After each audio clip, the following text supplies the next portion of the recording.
আমাদের রক্তবর্ষের বাজেট আমরা রচনা করেছি আমরা আজকে হাউসে তুলে ধরা হয়েছে।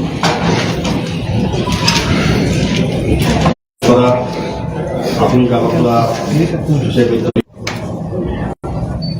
আমরা বিগত 4 বছর প্রতি বছরই অর্থ বছরে আমরা বাজেট তৈরি করি।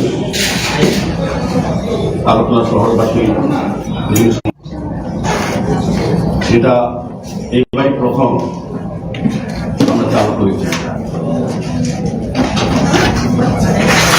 এই বাজেটে মোট প্রাপ্তি ধরা হয়েছে 974,93,50,00,000 টাকা এবং মোট ব্যয় ধরা হয়েছে 975,91,20,000 টাকা।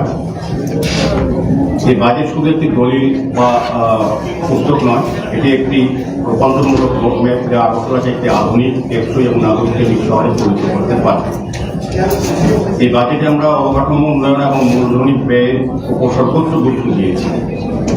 মোট ব্যয়ের মধ্যে 836,35,40,00,000 আমাদের স্বয়ংসিদ্ধ আগরতলা এই উদ্যোগের মাধ্যমে নিজস্ব আয় 80,19,00,000 টাকা উন্নীত করার লক্ষ্যমাত্রা আমরা নির্ধারণ করা হয়েছে। প্রতি বছরই আমাদের নিজস্ব আয় বিভিন্ন ক্ষেত্রে আমরা দৃশ্যকর করতে পেরেছি। আমাদের দায়িত্ব নেওয়ার পর 2021 সাল থেকে আমরা যদি দেখি, প্রতি বছরই আমাদের নিজস্ব আয় বৃদ্ধি পেয়েছে। আমাদের পরিচালনার জন্য আমাদের আধিকারিকরা, আমাদের কর্মচারী বন্ধুরা এবং স্থানীয়ভাবে আগরতলা শহরবাসী আমাদের সহযোগিতা করছেন বলে আমরা সেই লক্ষ্যে পৌঁছতে পারছি। আমাদের বিশ্বাস আমরা এই অর্থ বছরে 80,19,00,000 টাকা আমরা একটা নিজস্ব আয় বৃদ্ধি করার পরিকল্পনা গ্রহণ করেছি। এর মধ্যে জিএস ভিত্তিক property tax, online building commission এবং টাস্কফোর্সের মাধ্যম ছাড়াও এএমসি সমস্ত জুড়ে নিবিড় নজরদারি ও এনফোর্সমেন্ট জোরদার করার জন্য টাস্কফোর্সের জন্য যানবাহন ক্রয়ের উদ্যোগ এবং এই বাজেটে অন্তর্ভুক্ত করা হয়েছে, যা প্রশাসনিক সক্ষমতা বহুগুণ বাড়াতে সাহায্য করবে। আপনারা জানেন আমাদের শহরে বিভিন্ন ক্ষেত্রে যেমন ট্যাক্স আদায়ের ক্ষেত্রে হোক বা ইলিগাল কোনো কনস্ট্রাকশন হোক বা বেআইনিভাবে যারা হকাররা বসেন রাস্তা দখলকারীদের অধিকার ক্ষুণ্ণ করে তারা ব্যবসা করেন অনৈতিকভাবে, তাদেরকে প্রায় সময় আমরা সরিয়ে দিই, ব্যবস্থা করি। কিন্তু মাঝে মাঝে দেরি হয়ে যায়, সঠিক খবর পাওয়ার পরেও সঠিকভাবে সময় পৌঁছানো যায় না। সেই কারণে আমরা এবার 4টার জন্য 4টা মানুষের জীবন চলাচল বিঘ্ন হচ্ছে। সাধারণত অর্থনৈতিক ব্যবস্থা গ্রহণ করার জন্য প্রথমবারের মতো আগরতলা পৌরনিগমে এই ব্যবস্থা উদ্যোগ গ্রহণ করা যে বাজেটের অর্থ রাখা হয়েছে। আরেকটা জিনিস যেটা হচ্ছে, আগরতলা শহরে বিভিন্ন সময় বিভিন্ন ওয়ার্ডে জনগণের সঙ্গে আমাদের কাছে কমপ্লেন করেন বা এটা বাস্তব কথাই অনেকটা যে মশার উপর। তো আমরা এবার এই বাজেটে মশামুক্ত আগরতলা একটা পরিকল্পনা গ্রহণ করেছি, কর্মসূচি। এটাতে আমরা 2,20,00,000 টাকা আপাতত আমরা রেখেছি। প্রয়োজনে আমরা এই টাকা বৃদ্ধি করব। পাশাপাশি শহরের সমস্ত ড্রেন বা অন্যান্য যে জল জমে থাকে সেগুলি যাতে বিয়ে বাড়ি নির্মাণের পরিকল্পনা গ্রহণ করা হয়। এটা একটা আমরা নতুনভাবে আগরতলা পৌরনিগম থেকে একটা বিয়ে বাড়ি আমরা লক্ষ্য করেছি যে জায়গার অভাবে কিন্তু অর্থের অভাবে যারা অসচ্ছল বা স্বল্প আয়ী ব্যক্তিদের তাদের সামাজিক অনুষ্ঠান করা বা ছেলে মেয়েদের বিবাহ অনুষ্ঠানে কাজ করা বা কোথাও গিয়ে ফল বলতে তাদের সাথে সম্ভব হয় না। সে কথা মাথায় রেখে তাদের সুবিধার জন্য আমরা 5 কোটি টাকা ধরা হয়েছে একটা বিয়ে বাড়ি তৈরি করবো আগরতলা শহরে, যাতে স্বল্প আয়ে যারা গরিব অংশের মানুষ যাতে সুযোগ সুবিধা পায় তার সামাজিক অনুষ্ঠান করার জন্য তার জন্য সুযোগ দেওয়া হবে। পাশাপাশি আমাদের নিজস্ব রাজস্ব আদায় হবে। ট্যাক্সি স্কিমে 277,01,00,000 টাকা আমরা পেয়েছি। তার মধ্যে আমরা বন্যা নিয়ন্ত্রণ যোগ দিচ্ছি। আমরা 2018 সালে আমাদের ভারতীয় জনতা পার্টি নীতি রাজ্য সরকার আসার পর পরবর্তী সময় 2021 সালে যখন আমরা পুরোপুরি ভারতীয় জনতা পার্টির নেতৃত্বে, তখন আমরা আগরতলা শহরবাসীকে আমরা কমিটমেন্ট করেছিলাম যে আমরা যদি দায়িত্ব পাই, জনগণ যদি আমাদের দায়িত্ব দেয়, তবে আমরা আগরতলা শহরকে দীর্ঘ যে সমস্যা জল যন্ত্রণা থেকে আগরতলা শহরবাসীকে মুক্ত করবো। এই অনুযায়ী আমাদের 2018 সালের পর থেকে রাজ্য সরকার অনেক পরিকল্পনা গ্রহণ করে স্মার্ট সিটি মিশন করেছে এবং উচ্চ দপ্তর করেছি, নগর দপ্তর করেছি। পরবর্তী সময় যখন আমরা দায়িত্ব পাই, আমরাও সেই বিষয়ে আগ্রহ এবং বিভিন্ন ক্ষেত্রে আমরা দেখেছি কোথায় কোথায় জল বেশিক্ষণ থাকে এবং শহরবাসীকে জল মুক্ত করার জন্য বিভিন্ন পরিকল্পনা, বিভিন্ন পাম্প নতুন করে বসানো হয়েছে এবং নিকাশি ব্যবস্থা দেখলে সারা রাজ্যব্যাপী, সারা শহরব্যাপী এখন কভারিং করা হচ্ছে, নিকাশি ব্যবস্থা অনেক উন্নত হয়েছে। তো সেই ক্ষেত্রে আমরা লক্ষ্য করছি শকুন্তলা রোডে এখন কিছুক্ষণ জল জমে থাকে, সৎসঙ্গ আশ্রম কৃষ্ণনগরে কিছুক্ষণ জল থাকে এবং রামনগর 4 নম্বর 3, 4, 5, 6 শেষ দিকে কিছুটা জল জমে থাকে ঘন্টাখানিক। সেটাকে যদি বিল আউট করার জন্য আমরা নতুনভাবে পরিকল্পনা গ্রহণ করেছি এবং সেই জন্য আমাদের অনুপ্রাণ হয়েছে পরিকল্পিত স্কিমের মধ্যে শকুন্তলা রোডে 10 কোটি 27 লক্ষ টাকা ব্যয়, সৎসঙ্গ আশ্রমে 8 কোটি 73 লক্ষ টাকা ব্যয় এবং রামনগর রোড নম্বর 4-এ 8 কোটি 12 লক্ষ টাকা ব্যয় আধুনিক পাম্প নির্মাণ করা হচ্ছে। পাশাপাশি কাটাখালকে পুনরুজ্জীবন করা হচ্ছে যাতে শহরের জলটা কাটাখাল বা আরো নদীতে বেরিয়ে যায়, তার কাটাখালে আমরা পুনরুজ্জীবন করার জন্য 4 কোটি টাকা আমরা টাকা রাখা হয়েছে। পাশাপাশি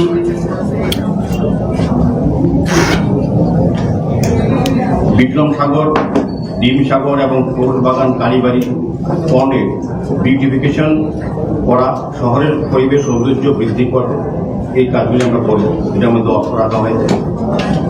5 কোটি ব্যয়ে ফুড স্ট্রিট নির্মাণের মাধ্যমে পথ হকারদের জন্য সুশৃঙ্খল সম্মানজনক পরিবেশ তৈরি করা। আমাদের হকাররা যত্রতত্র বসে থাকে, তার জন্য স্বাভাবিক মানুষের পৌঁছতে দিলে অসুবিধা হয়, তাদের যে অধিকার ফুটপাত ব্যবহার করা যাতে বঞ্চিত হন তারা, সেদিকে লক্ষ্য করেছে আমরা প্রতিনিয়তই হকারদের উঠিয়ে সরিয়ে দিই।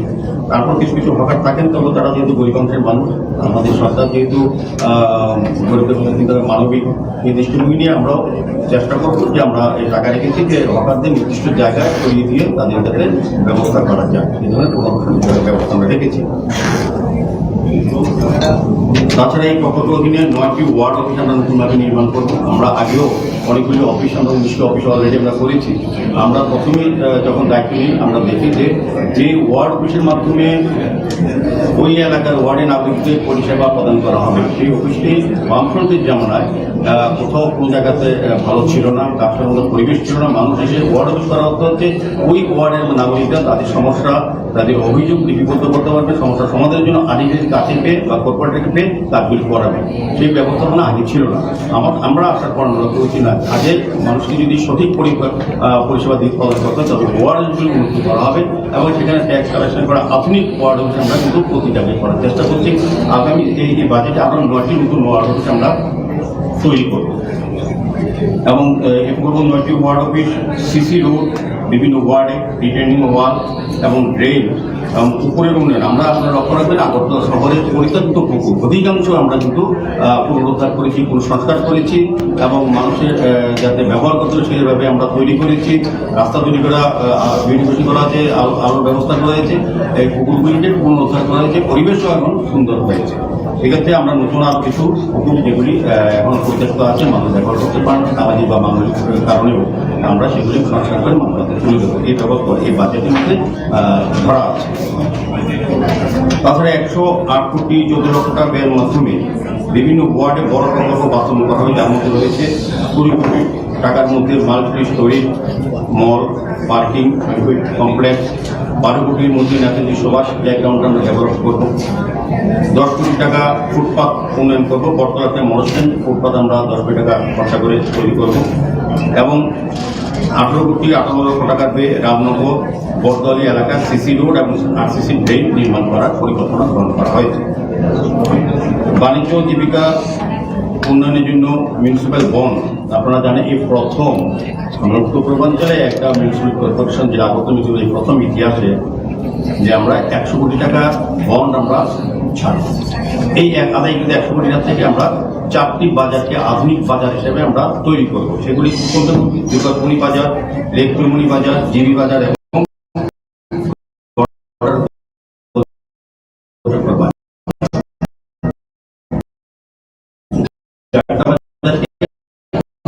আধুনিক বাজার আমরা তৈরি করবো ওই 100 কোটি টাকা বন্ডের মাধ্যমে আদায় করে রাখার মাধ্যমে। এশিয়ান ডেভেলপমেন্ট ব্যাংকের মাধ্যমে এডিবির মাধ্যমে সহযোগিতা আমরা 167 কোটি টাকা আমরা পাচ্ছি, 60 লক্ষ টাকা। এই বিনিয়োগের মধ্যে 19 কিলোমিটার রাস্তা উন্নয়ন, এখানে 50 কোটি টাকা ধরা হয়েছে। শহরব্যাপী ড্রেনেজ সিস্টেম আরো উন্নত করা হবে, সেখানে 66 কোটি টাকা ধরা হয়েছে। এবং পানীয় জলের সমস্যা বিভিন্ন ওয়ার্ডে দেখা যায়, বিভিন্ন সময় আছে, এখনো আছে, সমস্ত হাউসগুলো আমরা কাভার করতে পারিনি। সেই কারণে সেখানেও 20 ml একটা ওয়াটার ট্রিটমেন্ট প্লান্ট তৈরি করা হবে, যার থেকে 650,500 বেশি পরিবার উপকৃত হবে। নতুন 98 কিলোমিটার নতুন পাইপ লাইন নেটওয়ার্ক করার জন্য 20 কোটি টাকা ধরা হয়েছে। সার্বিকভাবে আমি বলবো যে ড্রেনেজ সিস্টেম, রাস্তা নির্মাণ এবং জলের পানীয় জলের ব্যবস্থা করা সকলেই কিন্তু এই স্কিমের আপনার টাকা দেওয়া হচ্ছে। আরেকটা হচ্ছে কি UIDF urban infrastructure development fund, এই দিনে আমরা 20 কোটি টাকার মধ্যে 7 কোটিতে বটতলা মাল্টি ফেসিলিটি সেন্টার করব, 2 কোটিতে RCC ফুডব্রিজ করবো এবং 1 কোটিতে স্লটার হাউস ধরা আছে, যেখানে যেগুলি বর্তপুকুর, প্রতাপগড় এবং প্রভৃতি সংলগ্ন এলাকা গড়ে উঠবে। এই বাজেটে একটি গুরুত্বপূর্ণ প্রকল্প হল আগরতলা সিভিল হসপিটাল। আমরা জানি আগরতলা শহরে আমরা অত্যাধুনিক হসপিটাল আমরা আগরতলা পৌরসভাতে পরিচালনা করার জন্য আমরা এই মাসেই হয়তো জনগণের কাছে উন্মুক্ত করে দিতে পারব। যা 50 শয্যা বিশিষ্ট আধুনিক হাসপাতাল, এটা পেপারলেস। এর ত্রিপুরায় প্রথম কোন হাসপাতাল হচ্ছে যেখানে পেপারলেস, এটা আগরতলা সিভিল হসপিটাল আগরতলা পৌরসভা পরিচালিত হবে। সেখানে থাকবে 50 শয্যা বিশিষ্ট আধুনিক হাসপাতাল, এখানে এক্স-রে, আল্ট্রাসোনোগ্রাফি, USG, আধুনিক ল্যাবরেটরি, অপারেশন থিয়েটার, ওটি থাকবে, লেবার রুম থাকবে, ইমার্জেন্সি ইউনিট এবং paediatrics, gynaecology, orthopaedics, ENT, I এবং জেনারেল মেডিসিন সহ বিভিন্ন স্পেশালিস্ট OPD পরিষেবা থাকবে, যা নাগরিকদের জন্য উন্নত মানের স্বাস্থ্য নিশ্চিত করবে। OPD পরিষেবা আমরা বিকেলবেলা দেবো, সন্ধ্যার সময়, যেখানে অন্যান্য হসপিটাল দিনের বেলা দেওয়া হয়, সেক্ষেত্রে রোগীরা যারা আছেন তাদের সুবিধা পেতে পারে, সেই কারণে আমরা সন্ধ্যার দিক থেকে চালু দেবো। এই বাজেটে অন্তর্ভুক্তিমূলক উন্নয়নের প্রতিশ্রুতিবদ্ধ MMNUP প্রকল্পে 40 কোটি টাকা পেয়ে বিভিন্ন রাস্তা ড্রেন নির্মাণ বিভিন্ন ওয়ার্ডে করা হবে, বিভিন্ন পার্ক উন্নয়ন করা হবে, পুকুর উন্নয়ন করা হবে, সৌন্দর্যায়ন করা হবে, স্ট্রিট লাইট লাগানো হবে আরো বেশি, ওপেন জিম তৈরি করা হবে। 25 কোটি পেয়ে PMAY মাধ্যমে দরিদ্র এবং প্রান্তিক মানুষের জন্য আবাসন মৌলিক পরিষেবা নিশ্চিত করবে। তাছাড়া রাজ্য সরকার এবং UDD এর সহায়তা উচ্ছেদ হওয়া পরিবারগুলিকে অ্যাফোর্ডেবল হাউজিং স্কিমের মাধ্যমে পুনর্বাসন পরিকল্পনা নেওয়া হয়েছে। যারা নদীর পাড়ে থাকেন, কাটাখাল এবং হাওড়া নদীর পাড়ে, তাদেরকে এখন সরকারের কাজে তাদের উঠিয়ে দেওয়ার পরিকল্পনা সরকার গ্রহণ করেছে। তারা থাকেন, সেক্ষেত্রে যাতে বন্যা নিয়ন্ত্রণে শহরকে বাঁচানোর জন্য পরিকল্পনা বিভিন্নভাবে করা হয়েছে, তাদেরকে সরানো পরিকল্পনা গ্রহণ করেছে। তাদেরকে যাতে আমরা বিকল্প জায়গা দিতে পারি, সেই জন্য অর্থের সংস্থান রাখা হয়েছে বা সরকারের সঙ্গে কথা বলে বিকল্প ব্যবস্থা গ্রহণ করার কথা বলা হয়েছে। তাছাড়া আমাদের এখানে একটা বিশেষ দিক হচ্ছে ভেন্ডার, স্ট্রিট ভেন্ডার। এটা একটা বিশাল সমস্যা। ফুটপাথ দখল করে, যত্রতত্র রাস্তা দখল করে ফুটপাথে ভেন্ডাররা হকাররা বসে থাকেন, তাদের জন্য আমরা অনেক সময় আমরা পরিষ্কার করে দিই, যারা বেআইনি ভেন্ডার।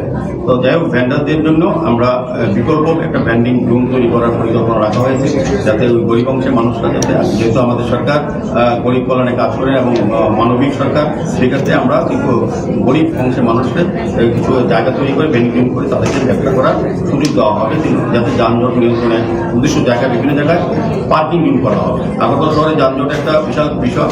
তো সেক্ষেত্রে আগরতলা পুরনো শহর, কিন্তু প্রয়োজনে এখন প্রচুর সংখ্যক মানুষ আছে আগরতলাতে, স্বাস্থ্য বলুন, শিক্ষা বলুন, পর্যটন বলুন এবং ব্যবসা যাচ্ছে না, কিন্তু বিকল্প শহর আমরা বৃহত্তর আগরতলা দিকে আমরা যাচ্ছি। পাশাপাশি আমরা তো পার্কিং রুম করা হচ্ছে। মেন সমস্যা যেটা আমাদের দেখবেন, নগর যোগাযোগ ব্যবস্থার সম্প্রসারণ, নাগরিকদের জীবনযাত্রা মান উন্নয়নের লক্ষ্যে এই বাজেট প্রণয়ন করা হয়েছে।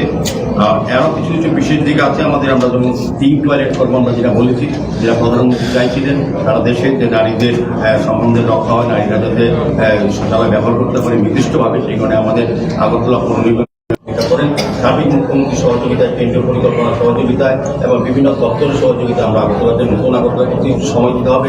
স্মার্ট সিটি মিশনের কাজ চলছে, জল বোর্ডের কাজ চলছে, ইলেকট্রিক ডিপার্টমেন্টে আন্ডারগ্রাউন্ড কেবলের কাজ চলছে, স্মার্ট রোডের কাজ চলছে। কিন্তু পার্মানেন্ট ওয়ার্ক করছে শহরকে, আগরতলা শহরকে অন্যান্য বড় বড় 100টা স্মার্ট সিটির মধ্যে আমরা এগিয়ে নিয়ে যাবো এবং যে স্মার্ট সিটি যা যা পরিষেবা প্রদান করা যায় এবং যেগুলি পাওয়া উচিত জনগণের সেগুলি তারা পাবেন। একটু সময় দিতে হবে। আগরতলা শহরকে নতুনভাবে আমরা সাজানোর চেষ্টা করছি মানুষের চাহিদা, মানুষের সমস্যা নিরসনের জন্য এবং চাহিদাকে সামনে রেখে আমরা মূল্যায়ন করে এই বাজেট আমরা এই 2026-27 অর্থবর্ষে আমরা করেছি। এই বাজেটে যে অর্থ দেওয়া হয়েছে তার বাইরেও আমরা গত বছর যে বাজেট রেখেছিলাম তার বাইরেও সরকার আমাদেরকে অনেকভাবে আর্থিক সহযোগিতা করেছে, বিভিন্ন দপ্তর করেছে, কেন্দ্রীয় সরকার বিভিন্ন প্রকল্প আসে। কাজে এই শহরবাসীর জন্য 976 কোটি যে বাজেট আমরা রাখলাম, শুধু এই টাকা দিয়ে কাজ হবে না, পাশাপাশি কেন্দ্রীয় প্রকল্প অনেক টাকা আসবে, বিভিন্ন সময় সরকার অনেকভাবে সহযোগিতা করে, সার্বিকভাবে আমাদের নিজস্ব আয়ও বৃদ্ধি হচ্ছে। আমাদের আগরতলা শহরবাসী সুন্দর আগরতলা, স্বচ্ছ আগরতলা, নির্মল আগরতলা, দূষণমুক্ত আগরতলা, যানজটমুক্ত আগরতলা উপহারকে এই বাজেট অনেক কার্যকরী গ্রহণ করবে, এটা আমার বিশ্বাস।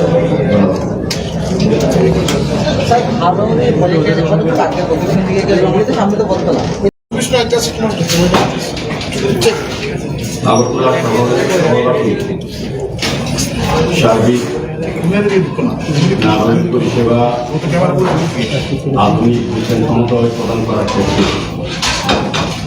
আগরতলা শহরবাসী নাগরিকদের চাহিদা, তাদের সমস্যা, তাদের প্রত্যাশাকে সম্মান জানিয়ে আমরা 2018-2000 সালের অর্থবর্ষের বাজেট আমরা রচনা করেছি। সেটা আমরা আজকে হাউসে তুলে ধরা হয়েছে।